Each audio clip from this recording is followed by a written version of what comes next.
I want you to imagine a major tech company building a product, like Mhm. a piece of software that is so exceptionally good at its job of finding software vulnerabilities that the company actually looks at what they've built, hits the brakes, and decides they just have to lock it away from the public entirely. Yeah, I mean, it sounds exactly like the inciting incident of a dystopian thriller, right? Like this dangerous machine kept under lock and key because the creators are just terrified of what it might do out in the wild. It really does. But for you listening, we need to clarify right up front that this isn't science fiction at all. This actually happened. Right, in the real world. Exactly. On April 7th, 2026, Anthropic announced they were severely restricting public access to their most advanced artificial intelligence model, which was the Claude Mythos preview. Wow. Yeah, the system could discover and exploit unknown software security vulnerabilities at a level that simply made the developers, too uncomfortable to release it.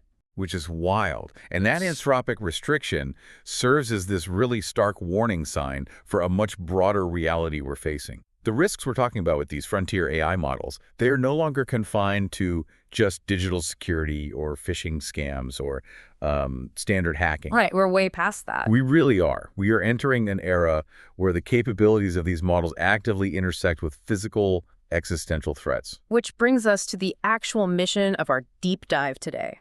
We are exploring a massive tectonic shift in global security. Specifically, we're looking at the AI governance perspective of biological and nuclear threats. Yes. And our guide for this is a landmark publication called the Asilomar Principles for AI, Nuclear, and Biological Governance. And honestly, the timing of that document is Yeah. just incredible. I mean, literally the day after Anthropic locked down their models, so April 8th and 9th of 2026, more than 100 experts gathered at the Asilomar Conference grounds in California. It's a huge turnout. Oh, massive. You had representatives from universities, national labs, think tanks, governments, and the AI industry itself, all just sitting in the same room together. And the core question driving that gathering, which launched what we now call the Asilomar process, was how to stop artificial intelligence from accidentally triggering a global catastrophe. Because the Anthropic situation laid bare this terrifying gap in how we actually govern dangerous technology. Yeah, a really glaring gap. There is just this massive disparity between the blistering pace of technological development and the super sluggish pace of international policy. Oh, 100%. And we can see that gap super clearly in a major industry safety report that circulated back in 2026. What did that one say? Well, it revealed that several frontier AI labs had been quietly adding these severe restrictions to their own systems behind closed doors. They were doing this because they just could not rule out the possibility that their AI models might assist an absolute novice in developing chemical or biological weapons. Wait, a novice, just someone with no background? Exactly. And the labs were seeing these capabilities emerge in real time, like long before any government or international organization even knew what questions to ask. It's like, I don't know, having the engineers who are building the world's fastest rocket ships also being the only ones responsible for writing all the global aviation laws, while the actual government regulators are still trying to figure out how a hot air balloon works. That is a perfect analogy. And the fundamental flaw there is relying on industry self-regulation. Ad hoc restraint, where a company, voluntarily holds back a product, it simply doesn't hold up against massive commercial incentives. Right, because there's so much money on the line. Huge amounts of money. These are businesses in a fierce race to release the next big, profitable model. And history just shows us that commercial pressures often override caution unless there is a binding, enforceable framework in place. And the traditional institutions that should be building those frameworks are kind of actively dropping the ball here. Our sources highlight this staggering failure at the 2026 Nuclear Non-Proliferation Treaty Review Conference. Yeah, that was a rough one. Specific language regarding AI-related nuclear risks was actually removed from the final draft outcome document. Like, the diplomats literally erased the topic from the agenda entirely. But obviously erasing it from the text doesn't erase it from reality. Mm. The diplomats removed it largely because integrating AI into legacy treaties is incredibly complex. And honestly, a lot of policymakers just lack the technical vocabulary to address it Oh, properly. it is terrifying. It is. But this failure is exactly what prompted the James Martin Center for Nonproliferation Studies to step in and convene that Asilomar meeting. They recognized that private sector AI models are evolving infinitely faster than the institutions that are tasked with preventing nuclear war. So they basically needed to build a bridge between these two worlds. Tech developers might see the raw technical capabilities of a model first, right? But they have no idea how those capabilities translate into concrete geopolitical risks. They need weapons and conflict experts in the room to explain what a specific line of code means for global stability. And to understand the stakes of that collaboration, I think we need to examine the specific domains where AI is changing the landscape. Definitely. So first up is the biological threat. Right. And to put this in perspective, we all witnessed the immense scale of damage a pandemic can inflict worldwide with COVID-19. Yeah, we all lived through that. And that was a naturally occurring virus. Now, apply that exact same level of disruption, but to a deliberately engineered pathogen. Historically, creating a harmful biological agent required immense, highly specialized knowledge. Right, you'd need years of doctoral study, hands-on laboratory experience, a really deep understanding of virology. It wasn't something you could just do over a weekend. No, not at all. But the sources explain that advanced AI fundamentally alters that equation by drastically lowering the barrier to entry. An AI system can synthesize all that esoteric knowledge and literally provide step-by-step interactive guidance to a user with very limited expertise. Wow, so it basically takes the knowledge of a seasoned biological weapons expert and just hands it over to a novice. That's exactly what it does. hmm And the physical barriers are vanishing just as quickly. The Asilomar document places a super heavy emphasis on a relatively new concept called cloud laboratories. Oh, I've heard of these. Yeah, they are these heavily automated, highly sophisticated biotechnology facilities, just packed with robotic arms, fluid dispensers, incubators, all of it. So instead of needing your own multi-million-dollar lab, you basically just rent time on a server. You write a script on your laptop in your living room, send it over the internet, and a warehouse full of robots executes your biological experiment on the other side of the world. Yes. And that remote execution strains our traditional biological safeguards to the absolute breaking point. I mean, think about how we historically secured biological materials. We relied entirely on physical access controls. Like heavy locks on reinforced doors. Right. We put a heavy lock on a door. We vetted the people who physically walked into the building. But a cloud laboratory is governed purely by digital access. Wait, that is a really chilling thought. Because if the traditional safeguard was a physical lock, but now some novice can use a commercially available AI to remotely operate a cloud lab, are we essentially relying on software developers to act as international biosecurity guards? Like, AI companies have accidentally become the gatekeepers to global biosecurity. The authors of the Asilomar Principles make this exact point. The companies controlling these advanced biological design models and the automated cloud labs, they are currently making decisions with massive global security implications. And they aren't equipped for that. Not at all. And they're making these judgment calls whether they have formal security protocols in place or not. The document explicitly warns that it would be just a catastrophic mistake to wait for a synthesized pandemic to finally clarify what these companies are legally and morally responsible for. Yeah, absolutely. So the biological threat centers on lowering that barrier to entry, giving anyone the recipe and the kitchen to cook it in, basically. But the second domain, the nuclear threat, that presents a very different mechanism of danger. Our sources show it's not necessarily about lowering barriers for a novice, it's more about shrinking the clock for the actual experts. Exactly. In the nuclear weapons domain, the integration of AI creates this profound destabilizing effect by compressing decision time. Oh, so? Well, modern militaries are increasingly looking to integrate AI into their early warning systems and crisis decision support networks, mainly because AI can process vast amounts of sensor data almost instantaneously. Okay, so imagine a geopolitical crisis where tensions are already at a complete boiling point. An AI-enhanced early warning system suddenly detects a pattern it identifies as a potential incoming threat. Because the AI processes that data instantly, it dramatically compresses the window of time that leaders actually have to evaluate the situation. And the danger multiplies exponentially when you factor in a psychological phenomenon known as automation bias. Automation bias, what does that mean in this context? It's this documented tendency where humans basically defer to the judgment of a machine, especially when they're under severe time pressure. Ah, I see. So if a highly sophisticated AI tells a military commander that an attack is imminent with, say, a 99% confidence interval, and that commander only has 3 minutes to respond, the pressure to just trust the machine and launch a retaliatory strike becomes completely overwhelming. Man, it sounds like a really high-stakes game of telephone. But the AI is speeding up the transmission so fast that world leaders don't even have a single second to verify if the initial message was a genuine radar blip or just an AI-generated hallucination fed into the system by some bad actor. Yes, and the vulnerability of the data itself is another massive layer of the nuclear threat. The sources point out that AI could expose nuclear personnel and facilities to combined It's attacks. like hacking. Worse, we are talking about synchronized cyber intrusions, physical sabotage, and information warfare all happening simultaneously, orchestrated by algorithms. And eventually, AI could even help potential proliferators overcome the really highly complex technical bottlenecks required to physically build a bomb. And governments are at least attempting to acknowledge this, right? Like in December 2025, the UN General Assembly adopted a resolution specifically addressing the risks from AI in nuclear command, control, and communications. You did, yeah. But, I mean, a resolution is largely symbolic if it lacks any sort of technical enforcement. As we saw with the NPT review conference literally erasing the topic, the actual governance gap remains wide open. Which forces us right back to the core dilemma of this whole situation.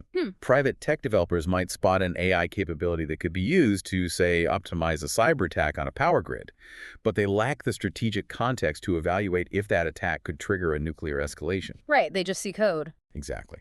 And conversely, nuclear security experts intimately understand deterrence theory, but they don't know how to audit the weights and biases of a neural network. Neither side can solve this in isolation. So the experts at the Asilomar conference recognized this paralyzing standoff, and their solution was to draft a foundational framework to bridge the AI industry and the non-proliferation regimes. Right, the 7 principles. Yeah, they established these 7 principles to govern this intersection.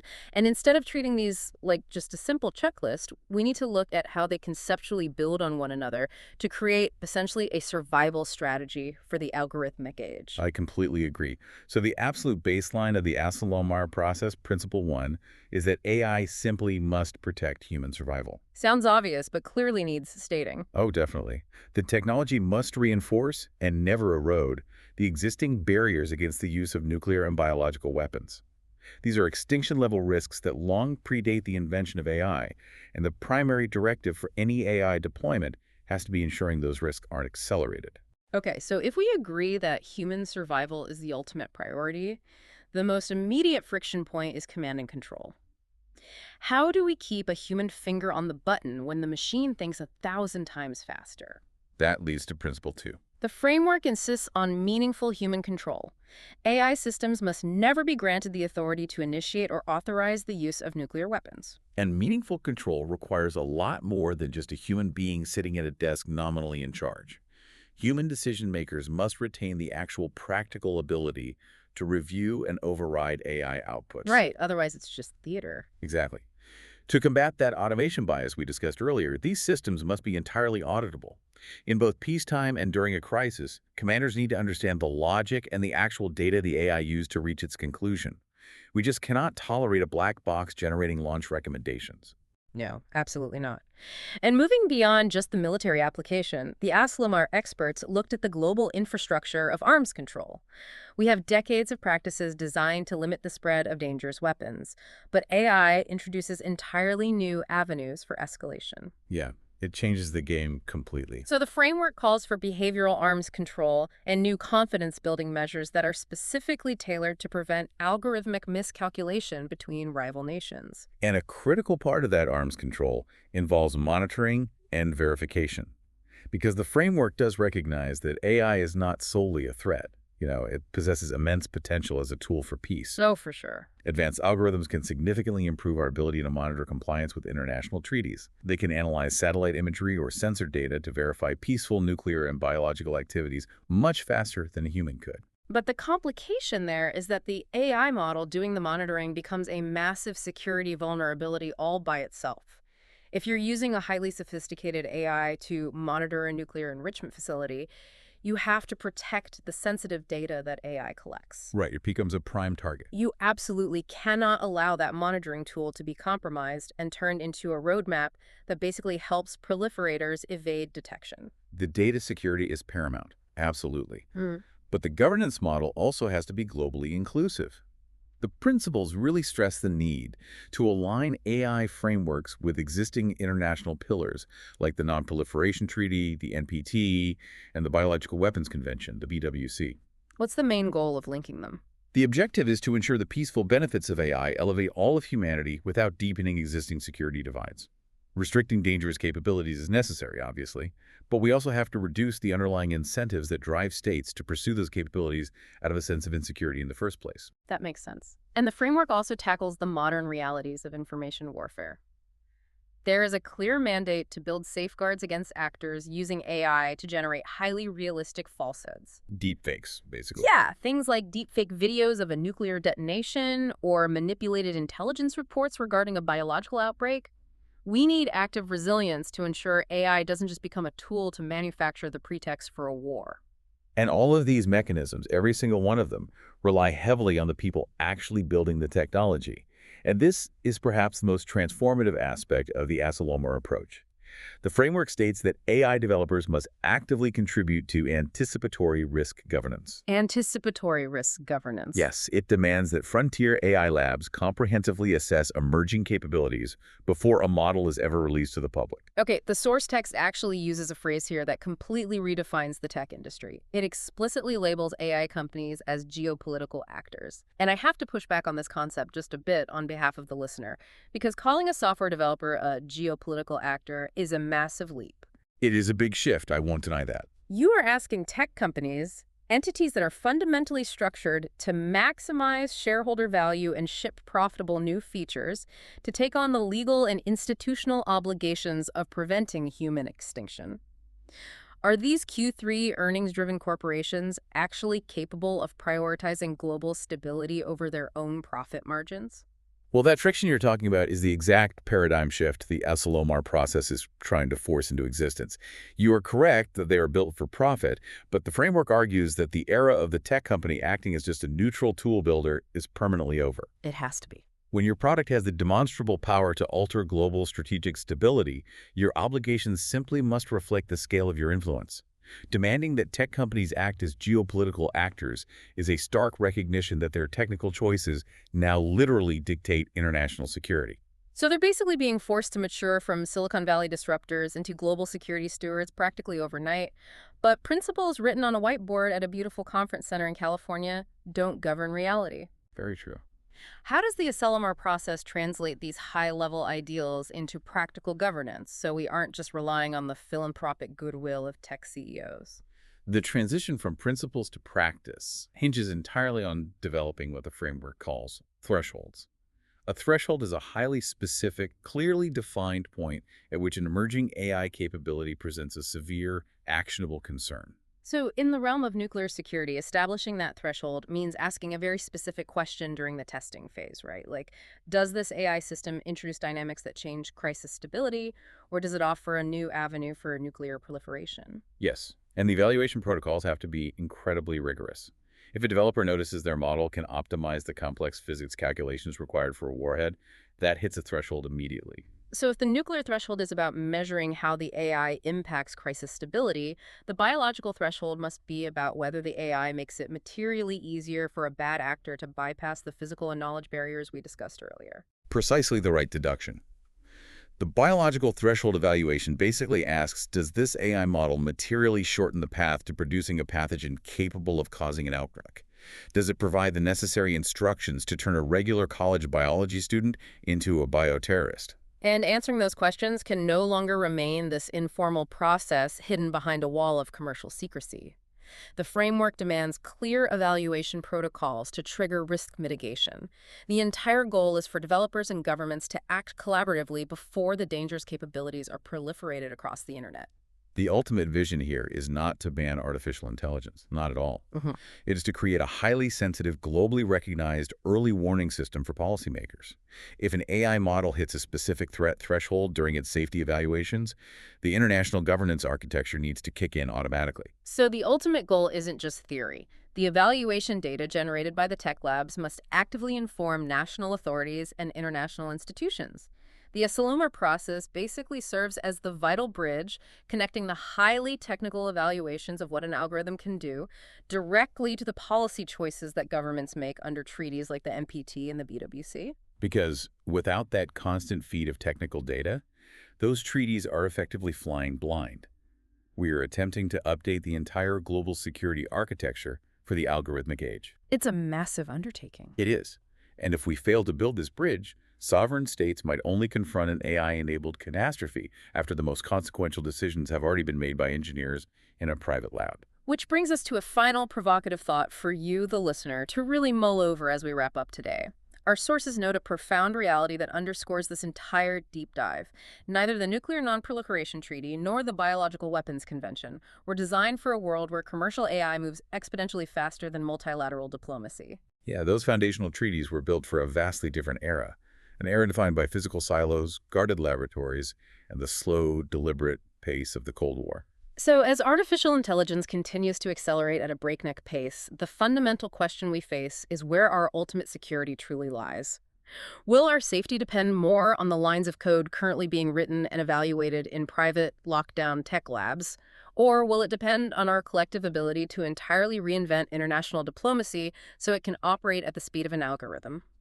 What happens to the world if an AI catastrophe occurs simply because our global treaties were too slow or too bureaucratic to read the warning signs?